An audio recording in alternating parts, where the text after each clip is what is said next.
What's up, guys? This is another episode of Life in Recovery with Recovery Red. I'm your host, Recovery Red. In today's episode, we are going to be diving into overcoming stigma in recovery.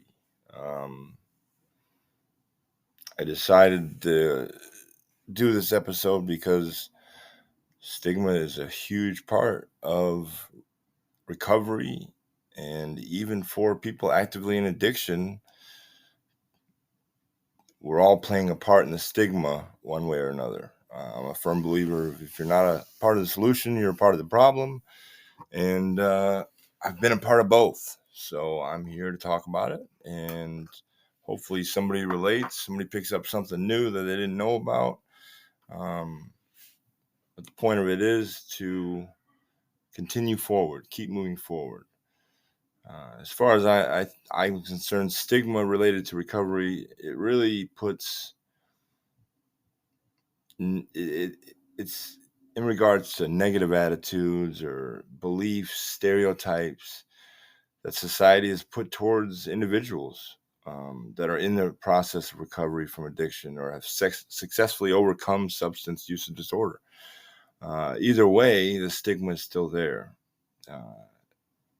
It can be manifested in so many different ways: social judgment, discrimination, um, perpetuation of misconceptions about addiction and recovery. People in recovery may face bias all the time, and that hinders their reintegration into society, getting back to things.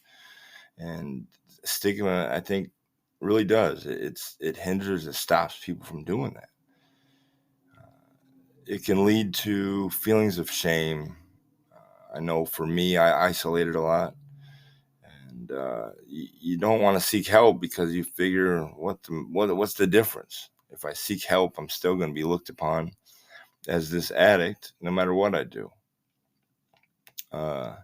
Overcoming the stigma, to overcome the stigma, we got to challenge the stereotypes. We got to promote education. We got to provide empathy and learn how to foster that empathy. We have to create supportive environments, and that's not just as AA or NA, as addicts or recovering addicts, excuse me. It's for people on the outside looking in too. There has to be a support system, and some people have a great support system. Unfortunately, some people don't. Some people are, scratched out. They're tapped out. They don't have anything, and they're starting by themselves, and they come into this world that has this bad view about them automatically, no matter how much hard work they're putting in, how much hard work they've already put in.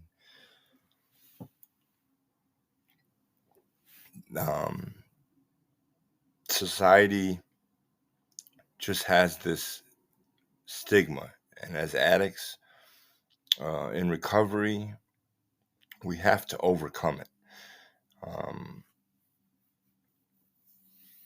Some of the effects is what I want to talk about. The first one I'm going to talk about is like shame and low self-esteem. I think for me, I still deal with both of these things. I have shame from things I did that I'm still in the process of working the steps. I'm not perfect. I'm far from it, as a matter of fact. And there's still things that come up because I am actively in recovery and working on a lot of things. For those of you, I think I already brought it up in the last episode, but I just recently celebrated 8 months. I'm really happy about it. I still have a lot to learn, and hopefully, just that road ahead of me. Now, when I say hopefully, I mean if God grants me the mercy of being on this earth another day or another year or another decade, another 2 decades, so on and so forth. But the stigma of shame and low self-esteem, it causes a lot of negativity. And if there's one thing I truly have hatred for, and I don't like using the word hate, honestly, but if I truly do, it's negativity. I'm big on positivity. I think there's always something you can take from a situation. I've said this many times, and I know I'll say it many times more in the future. Life is only that 10%. That 90% is you dealing with whatever happened um, in life, and our past struggles, or for some people, past addiction, shouldn't be what defines an individual. There are far worse things going on in this life that when somebody's actually trying, it should be held against them. I mean, it's just crazy to think that some people, they're like, well, once he did this, that's who he is. Well, I'm here to tell you, the people that don't take the time to figure out, they're the ones that cause that bad outlook, and misery loves company. I mean, I have so many people that will and do say I'm probably they probably think I'm one of the worst people in the world. I've done some things that are in some eyes non-forgivable, I'm sure, and I wasn't myself. It was me, but it wasn't me. Um, and I think that's the case a lot of the times. I think that people just automatically, once you're in that cookie cutter, once you're in that box, that's where you are. Well, when you push a cookie cutter down, if I'm that dough, that's just that one piece. There's all that extra. You get to make that new cookie, right? And going forward in recovery, there's a lot of hurdles we have to go through, and what we have to keep in mind is our part in that, right? It's not just all on society. They think that way because of the things we've done. They think that way because of the things that addicts have done. And we have to know our role in that and our part. And we have to realize that whatever work or effort we put towards doing that, whatever it was, just take an ounce of that to put it towards fixing it. But just realize that it's going to take a lot of work. Whatever it takes to make a habit, it's 3 times as much to break it. And that when you say habit, it doesn't have to be just drugs or alcohol. You know, I had a bad habit of biting my nails. Last week, I clipped my nails. Anybody that would know me, they know that just sounds absurd. I mean, I grew up with anxiety. I didn't know what it was. And um, I bit on my nails like it was a chocolate bar, man. I tell you what. But last week, I clipped my nails. And it's the little victories, right? You keep the little victories at the forefront, because those little victories, they they really are the things that cause for the big wins, and that'll lead me into the barriers. Those little victories, we have to take those little victories to realize that we can't have these barriers stopping us from moving forward. This stigma that is around recovery, um, because of who we were, what we did as an addict, it it shouldn't be. But unfortunately, I say that to say this: in some cases, it needs to be. You know, I'm in recovery, and I'm around a lot of people that are in recovery, and unfortunately,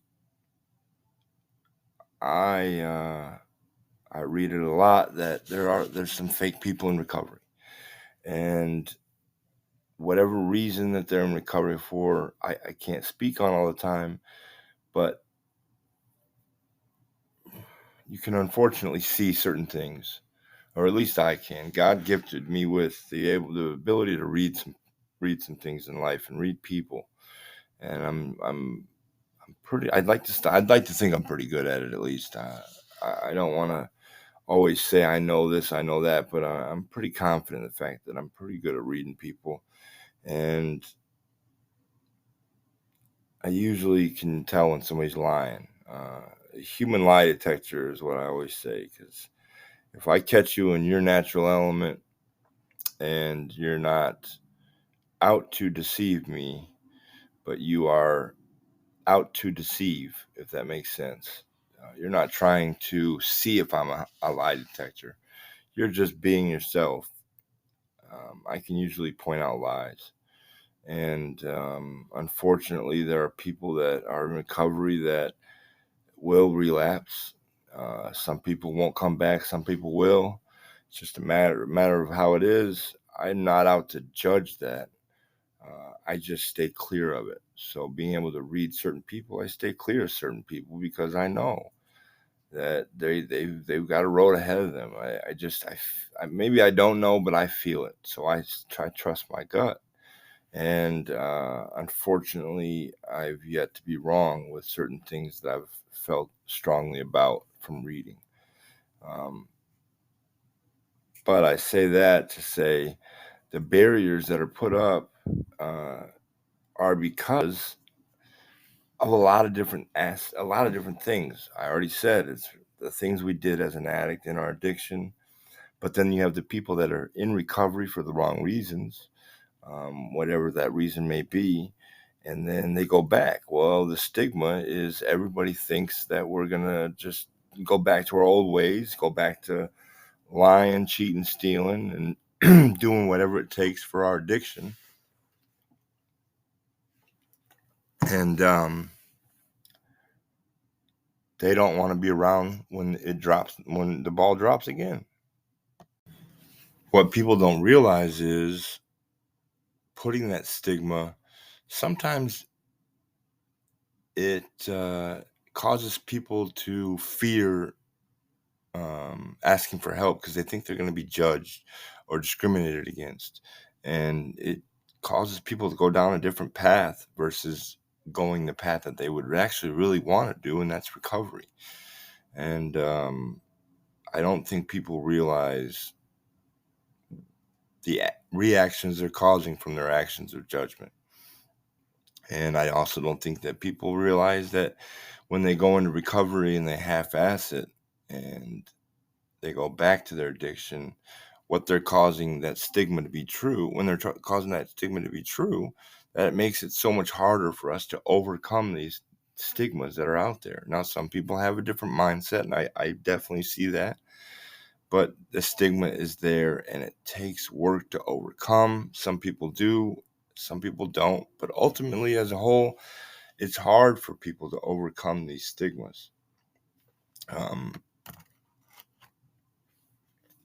it causes social isolation. And that social isolation, um, it can change people as far as who they are, or not who they are, but how they act, how forthcoming they are. Um, they don't. Who wants to face rejection? Nobody does, right? You don't want to be excluded from friends and family, and I never say specifics, and I never will. But I was at a meeting before where somebody said they got kicked out of their church. Are you kidding me? You got kicked out of your church? We're taught that church is supposed to be non-judgmental, loving of all people, God and Christ, which is my higher power. Everybody's higher power, and some people may have different higher power. I definitely appreciate, as long as you have a higher power and you know that a power greater than yourself has brought you to sanity. I'm all for it. When I hear that somebody got kicked out of their church, though, that hurts my soul, guys. That hurts to hear that.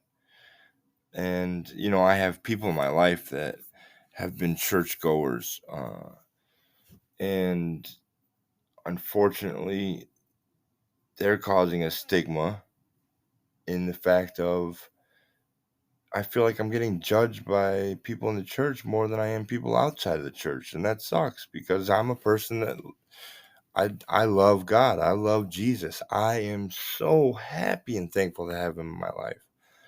But some of the people that are in that I don't know section or whatever you want to call it in the church, period, and they cause more judgment like that. That's sad to hear. Now that doesn't mean that everybody's like that though, and but again, that isolation socially, then they feel like they have nothing, and then they read these steps. I don't know. I was really distraught when I heard that one. I'll be honest. Uh, which leads me to, from the social isolation, leads me to the next, and that's limited employment opportunities. You know, as addicts, some people pick up criminal charges. Some people don't, but most people do, I'd say. And that causes problems for employment, trying to find a job. They say that addicts are some of the most intelligent minds in the world,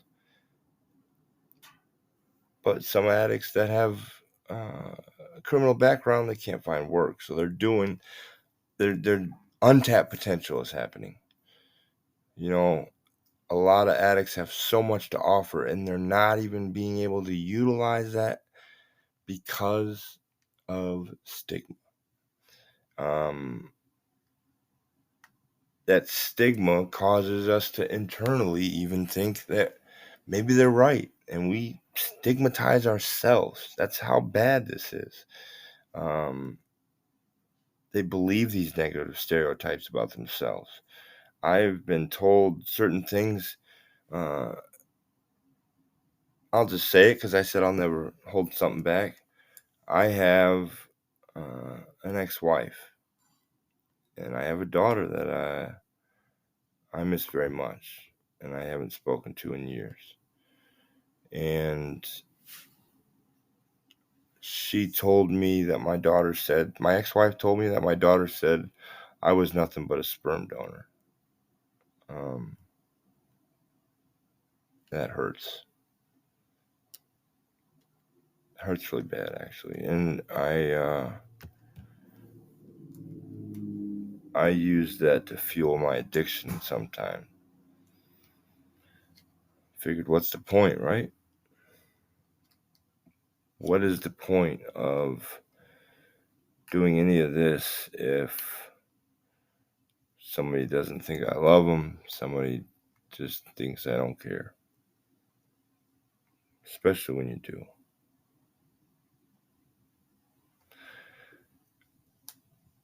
To overcome these stigmas, we have to keep moving forward. We have to do what's right, even when nobody's looking. One of the biggest words that I love using and I love being a part of is the word integrity. And I'm still working on removing bad habits. I used to have a horrible problem with lying. In my addiction, it was at its peak. And outside of my addiction, it stayed as a habit. And I am here proud to say I don't lie about anything. Second nature. Just say it. What it causes is just pain. It causes all the problems that come along with addiction, without addiction, and then you can go leading back to the addiction. Um, this stigma can mess with people's psyche. It can mess with their mental health. This is coming from a person I'm diagnosed high anxiety, mild depression.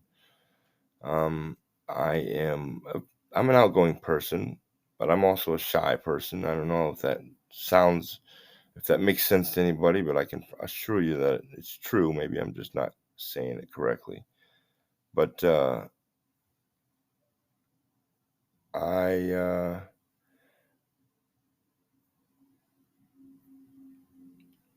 my mental health, you kind of question things because people want to have that certain stigma. You kind of wonder, how am I going to get out of this? And then the stress and the negativity snowball, and the effects on your mental health, potentially leading to anxiety and depression even more. which can further complicate recovery, the process. And I think that that's huge to know that. Um, it causes people to reluctantly disclose certain things about their recovery, even. The fear of judgment may lead individuals to conceal. They don't want to. They don't want to let go. They want to keep on to it. They keep attached to it because they want to keep that status in recovery. Stigma can also reduce people's support systems. There's some people that are open-minded and they want to help, but the stigma, it it can cause strain on relationships. It can cause individuals or people in recovery to lose support from friends and family. Those friends and family that they lose are just people who are misinformed, and they hold this stigmatizing beliefs about addiction because of what they hear.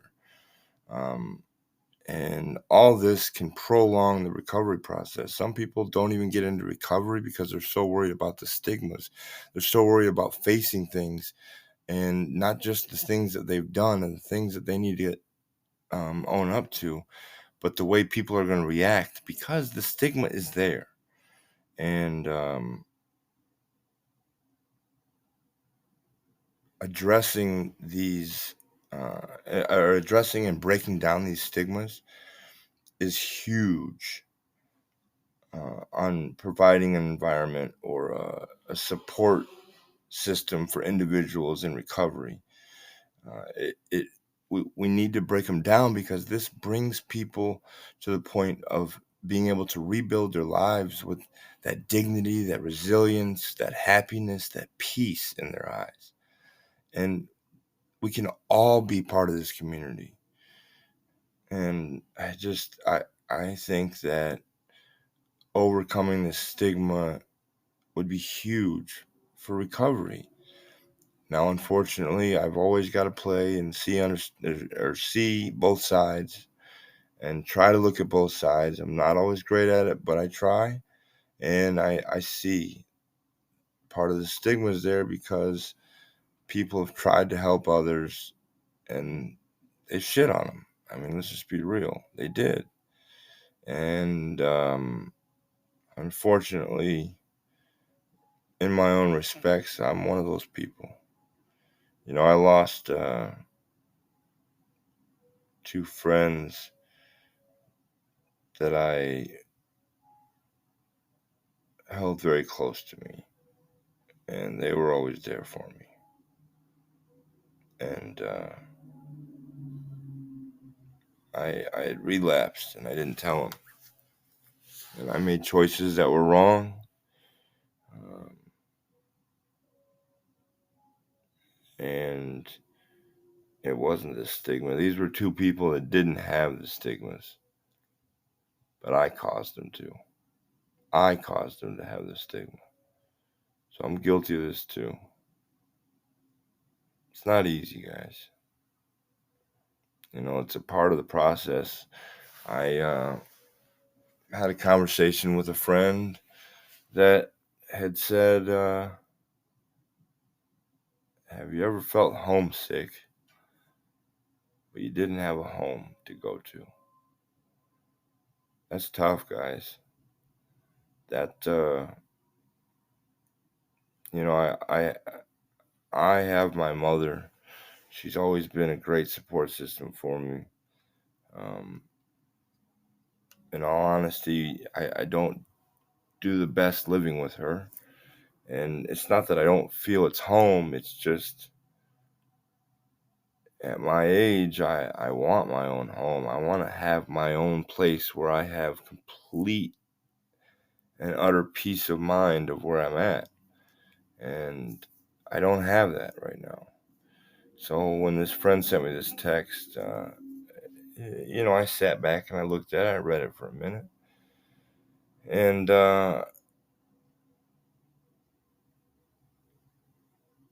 even though it hit close to me, I instead of comparing, I don't compare, identify. And I always want to help people that want to help themselves. And this person, I feel they do. And I think they're just going through part of the process in recovery. We have pause. We have so many things that are coming to the surface, raw feelings, and we're feeling every bit of them. And I said, and I quote, "You're building yourself. You get there. And you got to use this feeling to drive yourself to never let yourself get to that point ever again. Remember what our addiction took. Everything in its way. And it doesn't care the destruction it causes in its path. We can continue on this fight for what we want, realizing that there's going to be some times where we feel down, out, lost. We got to keep in mind, though, we're feeling every part of it. To me, as much as it sucks to feel some of these feelings, I'm thankful for these feelings because I went a long time in and out of not feeling any of them. And we don't feel, literally, we don't feel anything because we're taking our drug of choice, alcohol, drugs, and we're just putting it off to the side. And it's worth working through these things and getting past these times and going back to just start the process all over again if we're lucky. Or if we don't, we're going to go back to the starting the process all over again if we're lucky. And unfortunately, because of stigmas, a lot of people do go back. They don't see the gain. And I'm a firm believer that we caused havoc, and we have to replant some seeds. And the grass is greener on the other side. Well, it doesn't have to be grass that's greener on the other side in my mind. We can still be who we are and fix. You just got to replow and replant seeds, and you got to take the time um, to nurture, love, take care of your field so the grass can be greener. And stigmas stop people from wanting to do that. It's unfortunate. It's ignorance in some cases too. Ignorance is bliss, right? Some people don't know the full story, and some people don't take the time to even find out the full story. They don't care. They just think, oh, it's a bad person. They're an addict. I've met some great people, and I'm thankful I met them. I can't take back my past. My path is my path. I am thankful and grateful for my path because it's made me who I am, and I'm happy today with who I am. I'm not mad about anything about who I am. I know what I'm working towards. I know what I'm working on, and God shows me some pretty awesome things along the way. I'm telling you. And in my addiction, I couldn't see these things. God can show me anything. I'm not paying attention to anything. I'm paying attention to, well, actually, I am paying attention to one thing, and that's my drug of choice, and that next high. And that's why it's going to take a lot of work from everybody to overcome some stigmas. People got to realize that as addicts, we caused a lot of damage. We've done a lot of wrongdoing. But people have to realize as humans, we make mistakes. And it works if you work it. And I'm here to say I'm working. Some areas I'm working hard than others, and it takes that work to. And the stigmas is just a portion of that. It's just part of it, but it is part of it. And I just keep moving forward with that, understanding that I need to celebrate the victories. I need to be involved in the community. I want to be involved in the community. Uh, our peers, you set up that support system. You put up healthy boundaries where you see fit. There's always going to be naysayers. It's depending on where you put them. People that aren't in recovery, if you're listening, there's not, just because they're an addict doesn't mean they're a bad person. It just means they've been through something that you don't know enough about to judge. You shouldn't judge anyway. And I normally like to stay with talking to the recovery side of things, but in this case, I see fit. So we need to promote more empathy, and that empathy will cause there to be more open dialogue. A closed mouth doesn't get fed, and there's a lot of things that's going closed mouth. I am a firm believer in, I don't care what people say about me behind my back. I care what they say to my face. You can be a window warrior all you want and talk behind my back, but if you're not saying it to my face, as far as I'm concerned, that speaks volumes on your character. So if you want to talk behind my back about and be a part of this stigma, um, that's on you. You have to answer that, not me. A lot of there's addicts that are actually trying to do good. They're working towards an ultimate goal. They want to stay in recovery. They do not want to relapse. There's unfortunately people that do relapse that they never wanted to go back. And then there's also people that are in recovery and for now it's taking a break and then they're going right back to it. There are people that have been in recovery, are in active addiction and are still in active addiction. They've never been in recovery. I mean, there's just so many different walks of life, and they all should just get the attention that they deserve. And I just don't think judgment is the answer. You know, addicts, we in recovery, we realize that if we judge, we'd just be hypocritical. So it's not to judge. When I say that there's some people that are in recovery or acting in recovery and that are fake, I'm not out to judge. I'm just pointing out what I notice for my own good on my path. I stay away from it. And that's all in this thing, this life of recovery, these stigmas, um, being aware of your surroundings is huge. I know a lot of people that have overcome the stigma. I had a guy that said that I met before in recovery. After 10 years, his family stopped paying attention to when their purses, where they would set their purse, what events he was invited to with the family, and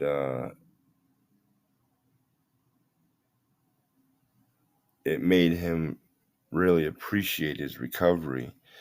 And he understood his part in causing the stigma of, hey, better not leave a purse out for this guy. He might grab it. Whatever it took to get his next fix. And, as addicts, we have to realize we did cause, and I've said it, we caused a lot of this stigma. As people in the world need to realize, it doesn't define us for good. It doesn't cause everything that we're working towards not to be worth it when we get into recovery. Um, it doesn't mean that we can't recover. It doesn't mean that we can't get back to life on life's terms. Uh,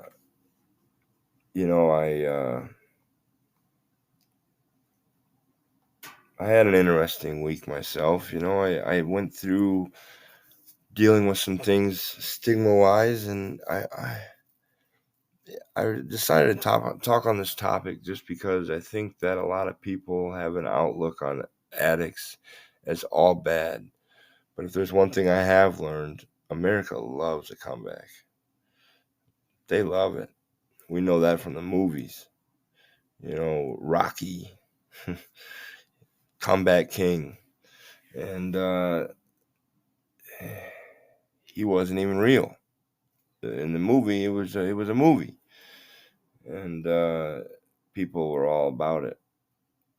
But there's a lot of organizations that are out there to help. There's a lot of people that are out there to help people in recovery, and what I can say is we can overcome stigmas, but we have to put in the work. We have to realize it's not going to come overnight, and a lot of the stigmas are in place to protect to protect individuals, because unfortunately we've shown time and time again that some of the stigmas have been true, and it doesn't mean that they have to be true. Again, I'll say that a lot of the stigmas, we've proven them to be true, but it doesn't mean they have to be true. We can work to make them not true, but we have to work at it. Um, I don't think that the recovering addict deserves to be put in that box the rest of their life. I think that if they want to be in recovery and take life on life's terms, I think that they should have that opportunity. And I'm gonna kind of conclude here with getting into today's episode on recovery and overcoming stigma. You should always just remember to take time to do self-reflection, challenge things, um, challenge assumptions about people in recovery. It's essential to steps towards building a more compassionate understanding for people in the community. Uh, some things I think that you should definitely keep in mind is to educate yourself. Soak in all the information you can, man. I'm telling you, there's so much information out there, and I promise you, if you think you're the first one to do something, just realize there's a lot of people that have done something before you. And listen to people's stories. I go to a group. One meeting I go to on Saturday nights. It's always just one person speaking their story, and listen to it, soak in, identify with it. Don't compare. Uh, treat people how you want to be treated. Practice that empathy by listening to others. I feel like I'm starting. That's something I'm starting to see that I'm gifted with. I don't want to say I enjoy people's problems, but I do enjoy listening to other people and trying to help. Um,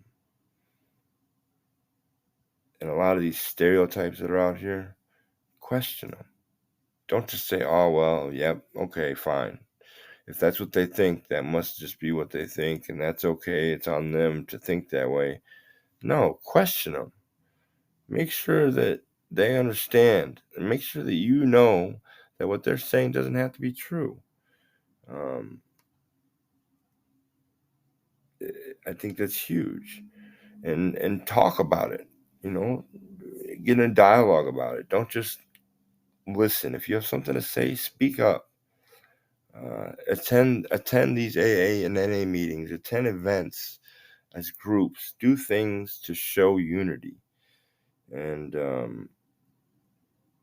reflect on your personal things that you're biased about, and realize if there's stigma about us, there could be that you're having stigma about something else. And again, that goes back to treat others how you want to be treated. And how you do it matters. I was always told you can tell somebody anything as long as it comes from a good spot. Well, if you come about it and say, well, listen here, I'm working the steps, I'm doing this, I'm doing that, you shouldn't think that about me, I'm not that person, you can't do it that way. It's not going to work. You gotta, my mom always said, kill them with kindness. It doesn't mean I got to kill anybody, but it does mean that or at least I think it means that you should be as nice as possible, no matter how much they want to engage you in something that can be hurtful. Uh, and we also we got to realize in recovery, we don't know it all. There's somebody that has more information for us. There's somebody that can help guide us on this path and encourage that supportive environment of meetings and the people that have so much wisdom that they have to share. And remember that fostering empathy is a continuous journey. Every effort to challenge our own assumptions contributes to a more compassionate and understanding society. By actively engaging with these tools, you become an advocate for positive change. As we draw the curtains on this impactful episode of Life in Recovery with Recovery Red, it's clear that the journey to overcome stigma in a life of recovery is not a solitary one, but a collective endeavor painted in shades of resilience and hope. I love the unity I get in the program. There's a lot of great people, and as much as the bad stuff shines out there, the good stuff shows. Triumphs definitely spread, and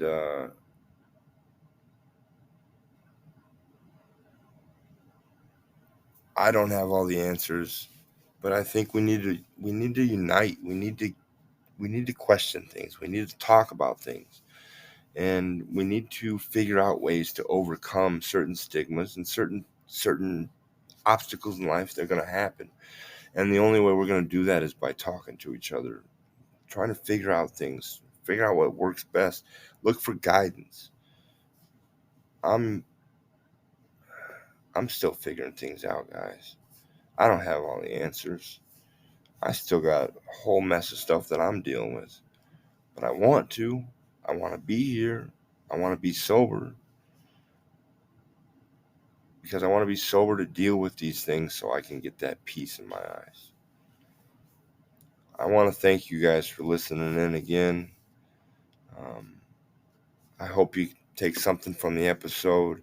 If you're in active addiction, just know we're here waiting for you. We're ready whenever you are. If you're in recovery, continue to keep moving forward. And as I sign off, as always, stay clean, America.